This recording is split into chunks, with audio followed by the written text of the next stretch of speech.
بسم اللہ الرحمن الرحیم۔ السلام علیکم دوستو، دنیا بھر کی خبروں میں آج آپ سنیں گے، لیکن اس سے پہلے اگر ہو سکے تو لائک، سبسکرائب اور بیل آئیکن کا بٹن ضرور دبا لیں۔ شکریہ۔ آرمینیا آرمی کا آذری شہریوں پر نشانہ۔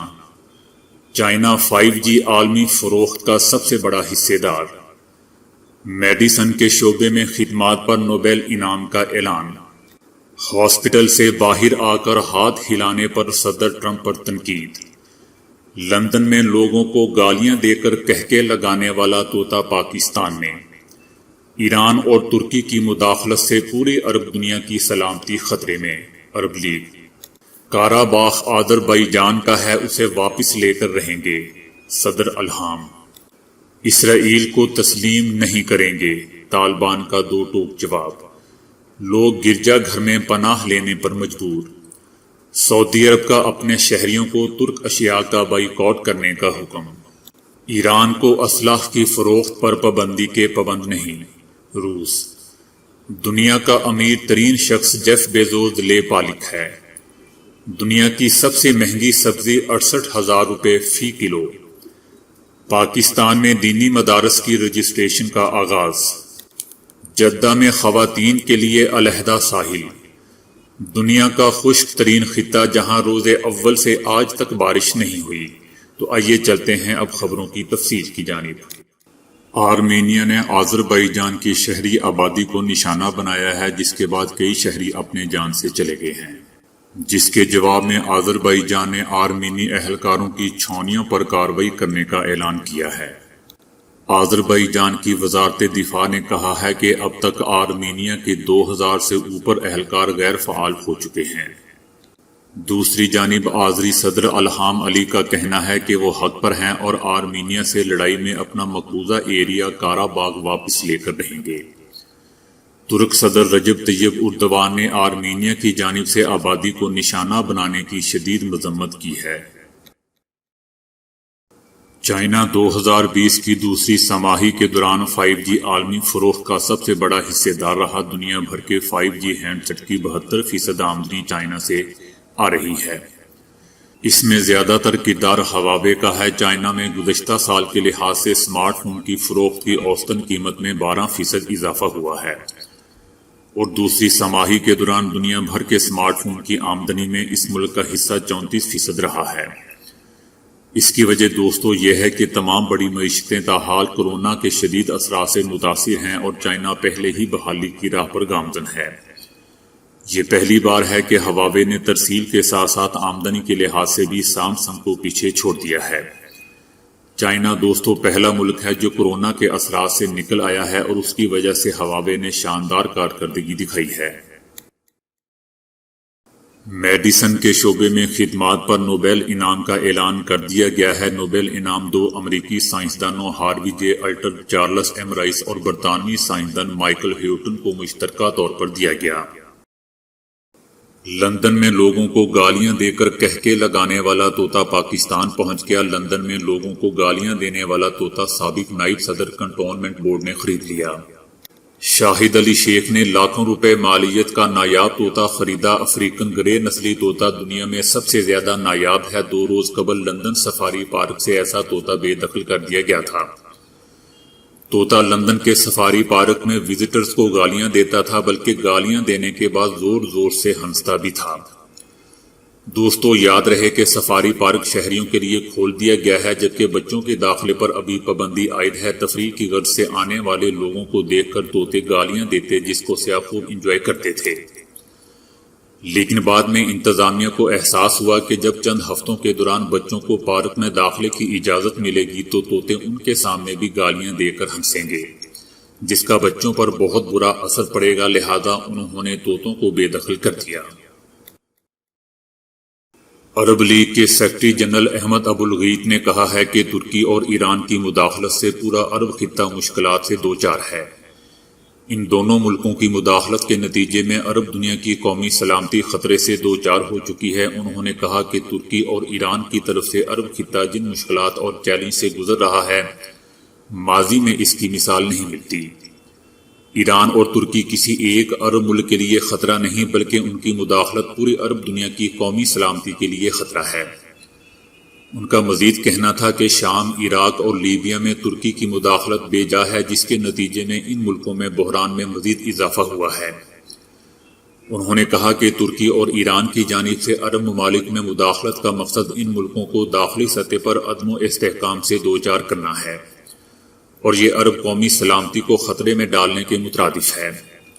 ابوالغیت کا مزید کہنا تھا کہ یہ توثر درست نہیں کہ عرب ممالک نے فلسطینی کاز کو نظر انداز کر دیا ہے۔ جو بات مجھے پریشان کر رہی ہے وہ یہ ہے کہ فلسطین کا معاملہ عرب دنیا کے درمیان اختلافات کا باعث نہ بن جائے۔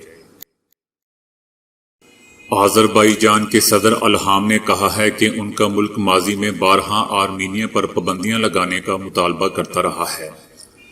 بتائیں یورپی یونین اور یورپی سیکورٹی تعاون تنظیم نے آرمینیا کے خلاف کارروائی کیوں نہیں کی؟ ان کا کہنا تھا کہ قارا باغ آذربائیجان کا ہے، ہم اسے واپس لے کر رہیں گے، ہماری صرف ایک شرط ہے کہ ہمارے علاقے آزاد کیے جائیں۔ صدر الہام نے کہا کہ آرمینیا اور کچھ یورپی رہنما اس صورتحال کے ذمہ دار ہیں۔ ان کا کہنا تھا کہ آرمینیا کو یہ ماننا ہوگا کہ قارا باغ سے اس کا کوئی تعلق نہیں، آرمینیا قارا باغ سے نکلنے کا وقت طے کرے، اس کے بعد ہی ہم ملٹری ایکشن روکیں گے۔ طالبان نے کہا ہے کہ ہمارا ارادہ ہے کہ بین الافغان مذاکرات افغانی خود آگے لے کر جائیں، ہم یہ چاہتے ہیں کہ مذاکرات جلد ہو جائیں اور ان مذاکرات میں انشاءاللہ کوئی مشکل پیش نہیں آئے گی۔ مذاکرات میں اونچ نیچ آتی رہتی ہے، اس لیے تھوڑا وقت چاہیے، یہ نہیں کہہ سکتے کہ کون مخالفت کر رہا ہے۔ افغانستان میں امن اور اسلامی نظام آنا سب کی جیت ہے، سارے یہی چاہتے ہیں کہ مسئلہ ختم ہو جائے۔ دوسرے ممالک سے تعلقات کے حوالے سے طالبان نے کہا کہ ہم تمام پڑوسیوں سے اچھے تعلقات چاہتے ہیں، ہم نہیں چاہتے کہ پڑوسیوں کے ساتھ کوئی مسئلہ ہو۔ فلسطینی مسلمانوں کے حوالے سے ان کا کہنا تھا کہ ہم نے ہمیشہ فلسطینی مسلمانوں پر ہونے والے مظالم کے خلاف آواز اٹھائی ہے، اسرائیل سے اس لیے تعلقات نہیں بنا سکتے۔ فلسطین مسلمانوں کا پہلا قبلہ ہے، ہم سارے مسلمان ہیں، اگر وہ ہماری مقدس جگہوں کی توہین کرتے ہیں تو ہم ان کے ساتھ رابطہ نہیں رکھ سکتے۔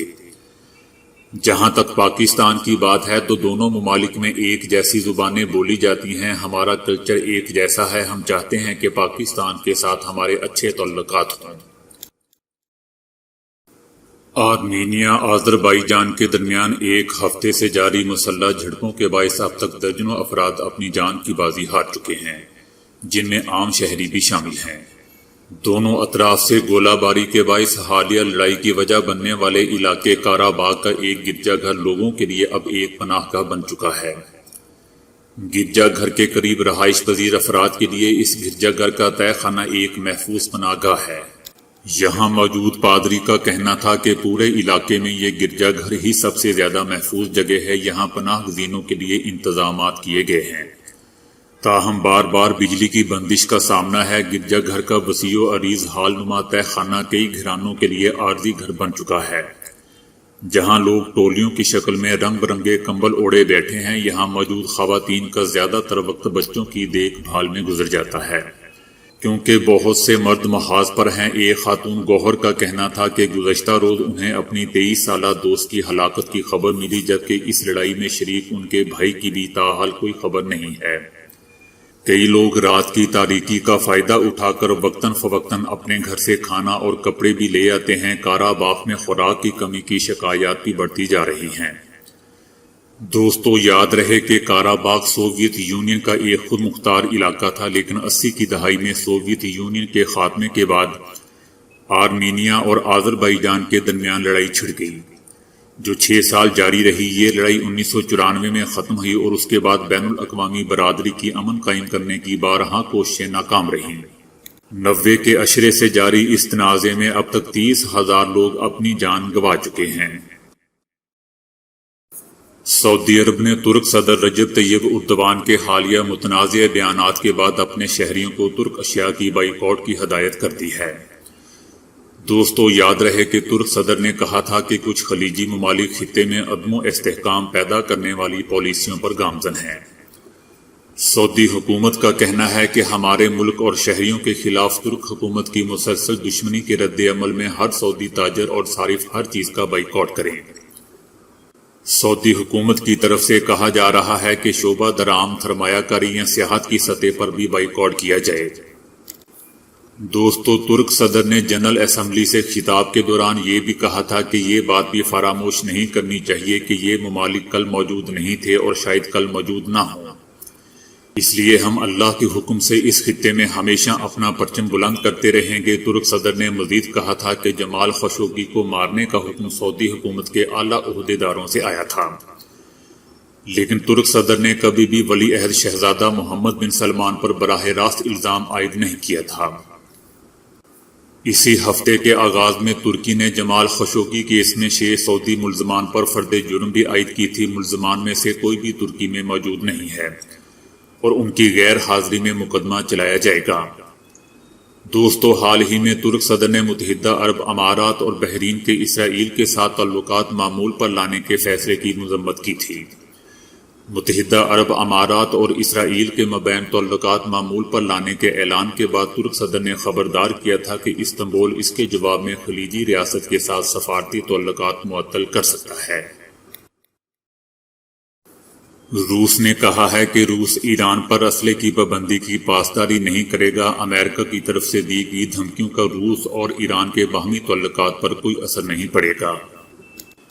دوستو، یاد رہے کہ روس اور چائنا نے ایران پر اس پابندی میں توسیع کے فیصلے کے خلاف 14 اگست کو اقوام متحدہ کی سلامتی کونسل میں امریکی قرارداد کو ویٹو کر دیا تھا۔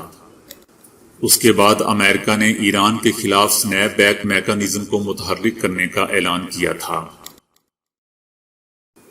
ایمیزون کے بانی اور دنیا کے امیر ترین شخص جیف بیزوس کے بارے میں پوری دنیا ہی جانتی ہے، لیکن ایسے لوگ بہت کم ہیں جو ان کے باپ کے بارے میں بھی جانتے ہوں۔ جیف بیزوس ایک لے بالغ ہیں جنہیں میگوئل بیزوس نے گود لیا تھا۔ 1965 میں ان کے والدین میں طلاق ہو گئی تھی اور جیف بیزوس اپنی والدہ کے ساتھ رہنے لگے۔ والدہ نے 1968 میں کیوبا سے آنے والے مہاجر میگوئل بیزوس سے شادی کر لی۔ اس وقت جیف بیزوس کی عمر 4 برس تھی۔ میگوئل نے جیف بیزوس کو قانونی طور پر اپنا بیٹا بنا لیا اور انہیں جیف بیزوس کا نام دیا، جو آج پوری دنیا میں ان کی شناخت بن چکا ہے۔ جیف بیزوس کے حقیقی باپ کے بارے میں کہا جاتا ہے کہ ان کی موٹر سائیکلوں کی دکان تھی۔ وہ ریاست نیو میکسیکو کے رہائشی تھے اور ان کا انتقال 2015 میں ہوا تھا۔ انہیں اپنے انتقال سے کچھ عرصہ پہلے ہی پتہ چلا تھا کہ ان کا بیٹا دنیا کا امیر ترین شخص ہے۔ آج میں آپ کو مشرومز کی ایک ایسی قسم کے بارے میں بتاتا ہوں جو دنیا کی مہنگی ترین سبزی قرار دی جاتی ہے۔